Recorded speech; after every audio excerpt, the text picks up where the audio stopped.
Hello, my name is Brian Ackerman.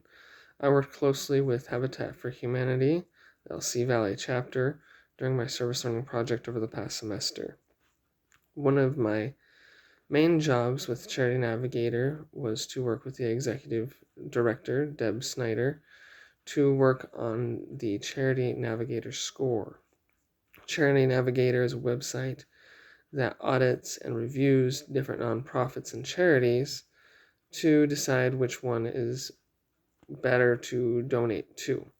It's all based on a scale of 0 to 100, 100 being a perfect score you can give with confidence, all the way down to 0, which is no score, and you probably shouldn't donate with confidence to that charity and or nonprofit. There's also a star system for being the top, and of course 3, 2, 1, and 0 continue to go down.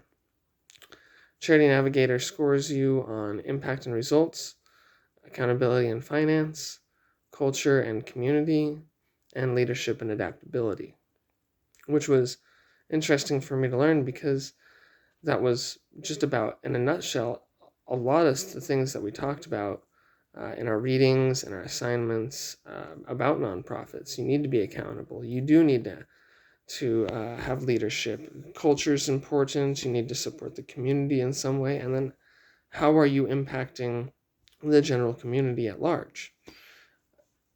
So it was very interesting to see all of those small little things that then came together to create this Charity Navigator rating, and all of the ability, all the different companies on Charity Navigator, organizations on Charity Navigator, were all rated in the same way. When I started, our Charity Navigator rating was 90%, which is a 4-star, still extremely good, but that was all based on accountability and finances. Charity Navigator contracts with the IRS, receives the 990 forms, and from there evaluates the company just purely from a financial standpoint. When I left, we had raised our score to 91% by working a little bit on leadership and adaptability. That involved Deb and several other members of the board of directors to fill out questionnaires, answer questions, provide a whistleblower policy. They needed to supply some board meeting minutes, document retention and destruction, different website things, board composition. They need independent audit or financial review to raise that score again. Various other metrics that Charity Navigator looks at, and things that you have to do yourself to enable to get a higher score. For example, they needed to add a liabilities to assets ratio. They gave 4.94% of that, which gives you 12 out of 15 points, which raises your score just a little bit. But if you gave it, say, got 15 out of 15 points, that would raise your score even higher and maybe into closer to a 92%.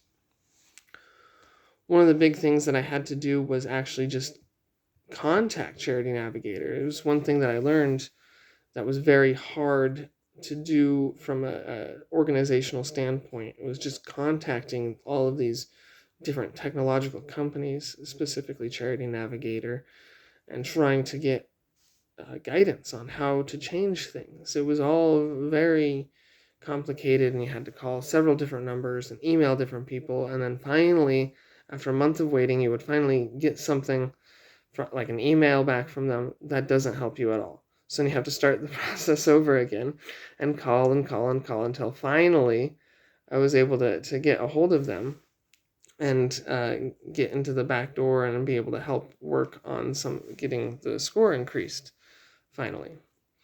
One of the big things that Deb wanted to do was change the name in Charity Navigator. Currently it's LC Partners and Habitat for Humanity. Is what she wished to do was change it to their doing business as name, which was LC Valley Habitat for Humanity. That was their doing business as name. That's what they do right now. That's what everything's recorded as, except for with the IRS.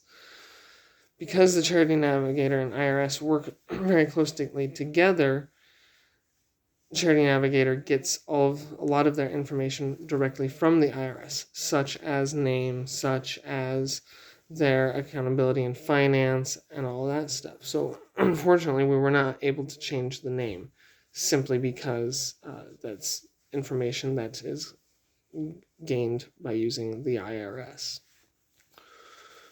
One of the interesting things that I always found was just the sometimes lack of for communication, really.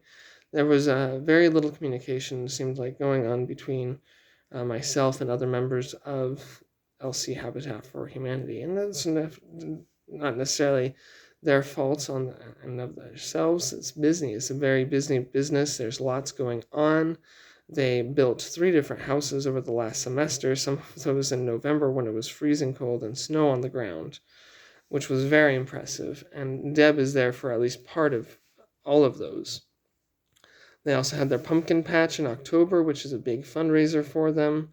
They needed to have as many hands on deck for that, specifically in the board of directors, such as Deb and their treasurer and some of their other members that are bankers, work for ATK. We had some retired people on the board. It's a huge mix of different people that were on the board that need to be at these events. This brings me specifically just to the board.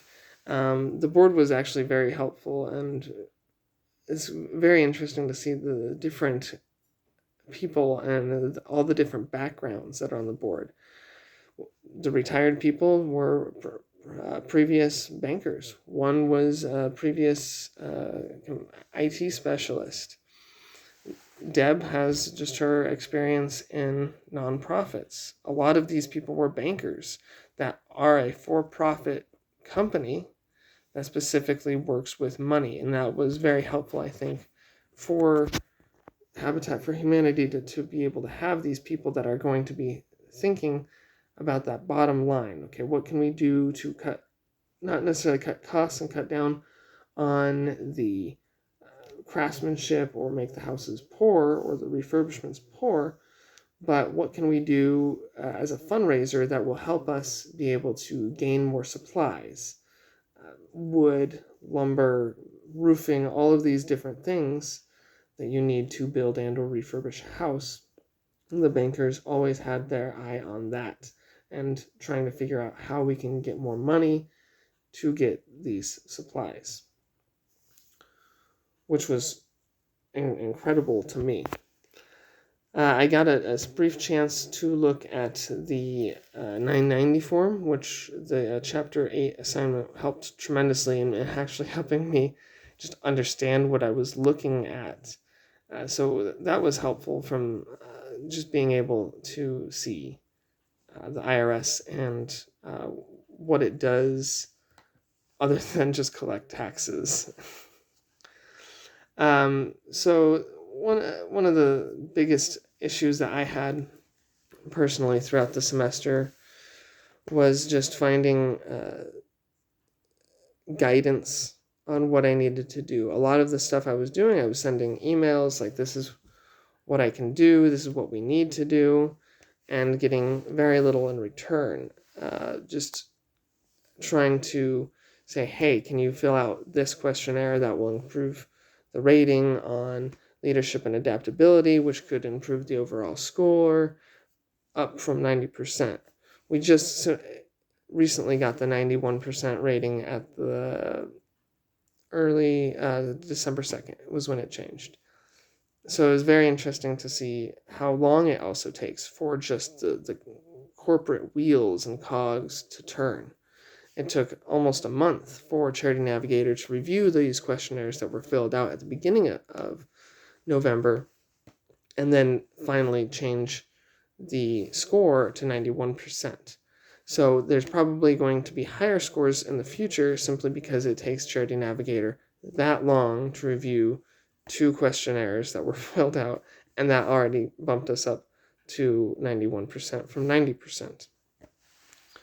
All in all, though, it was an excellent experience, and I'm excited to learn more. And actually, this probably helped push me a little bit more towards going to a nonprofit organization when I finish my degree, which is actually here in 2 days. So I'm looking forward to actually expanding my horizons with nonprofits now. Thank you.